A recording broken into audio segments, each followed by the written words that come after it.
में उस रात कुछ अजीब था। आसमान पर काले बादल छाए हुए थे, हवा तेज चल रही थी, पेड़ों की पत्तियां सरसराकर जैसे किसी राज की बात कर रही थी। कुत्ते बार बार एक ही दिशा में देखकर भौंक रहे थे। गांव के आखिरी छोर पर एक पुराना घर था। लोग कहते थे वहां कोई नहीं रहता, फिर भी रात में वहां से आवाज आती है, और उसी घर के पास रहता था रोहन उस रात सो नहीं पा रहा था। दादी, बाहर कौन चल रहा है? रोहन ने डरते हुए पूछा। दादी अचानक चुप हो गई। कुछ पल बाद बोली, बेटा आज अमावस्या है, जल्दी सो जा, और याद रखना अगर रात को रेडियो बजे तो कभी सुनना मत। रोहन हैरान हो गया। रेडियो? हमारे घर में तो रेडियो है ही नहीं। दादी ने उसकी तरफ देखा। उनकी आंखों में डर था। रात के ठीक 12 बजे टक टक टक, रोहन की आंख खुल गई। अचानक कहीं पास से एक पुरानी आवाज आई। सुनो सुनो, क्या तुम मुझे सुन सकते हो? रोहन उठकर बैठ गया। आवाज रेडियो की थी, लेकिन घर में तो रेडियो था ही नहीं। आवाज घर के पीछे वाले पुराने खंडहर से आ रही थी।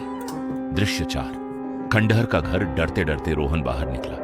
हवा और ठंडी हो चुकी थी। वह धीरे धीरे उस पुराने घर के पास पहुंचा। दरवाजा अपने आप क्री खुल गया। अंदर पूरा अंधेरा था। बस एक मेज पर रखा पुराना रेडियो अपने आप चल रहा था। दृश्य 5। रेडियो की लड़की। रेडियो से आवाज आई, कोई है?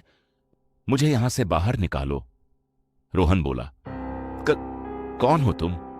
अचानक रेडियो में से एक लड़की की रोती हुई आवाज आई। मैं मीरा हूं, मुझे इस घर में बंद कर दिया गया था, मैं बाहर नहीं जा पा रही। रेडियो अपने आप तेज होने लगा। कमरे का तापमान बहुत ठंडा हो गया, और तभी रोहन ने देखा रेडियो के पीछे एक लड़की खड़ी थी।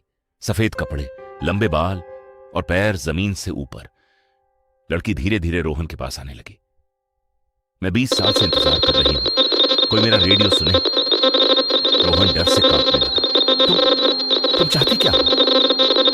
लड़की मुस्कुराई, बस कोई मेरे साथ रहे, हमेशा के लिए।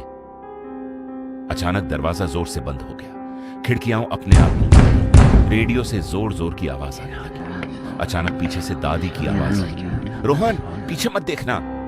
दादी हाथ में गंगा जल और मंत्र पढ़ते हुए अंदर आई। उन्होंने रेडियो पर पानी छिड़का। लड़की चीखने लगी, नहीं, उसे मत ले जाओ, मुझे फिर अकेला मत छोड़ो। दादी बोली, ये लड़की नहीं, एक फंसी हुई आत्मा है।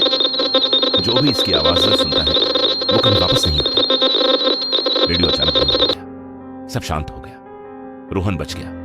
अगली सुबह रोहन ने सोचा सब खत्म हो गया, लेकिन रात को फिर 12 बजे उसके कमरे से आवाज आई, सुनो सुनो, क्या तुम मुझे सुन सकते हो? इस बार आवाज रेडियो से नहीं, रोहन के मुंह से आ रही थी, और उसकी आंखें पूरी काली हो चुकी थी। मतलब मीरा अब रेडियो में नहीं, रोहन के अंदर आ चुकी थी। समाप्त।